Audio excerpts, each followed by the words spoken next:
దోసకాయ ఎండు రొయ్యల కూర ఎంత బాగుంటుందో ఒకసారి ట్రై చేయండి మీరు కూడా.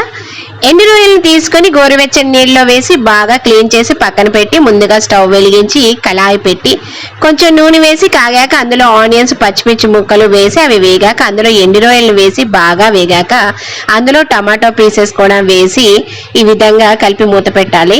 తర్వాత అందులో దోసకాయ ముక్కల్ని కూడా వేసి బాగా కలపాలి. దోసకాయ ముక్కలు వేసే ముందు దోసకాయ ముక్కలు చేదు లేకుండా చూసుకోవాలండి.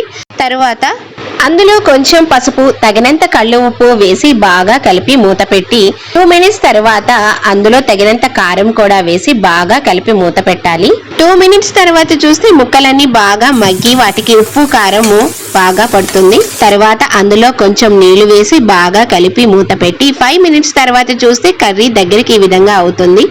మీకు నచ్చితే తప్పక ట్రై చేయండి. ఎంతో టేస్టీగా ఉండే దోసకాయ ఎండు రొయ్యల కర్రీ.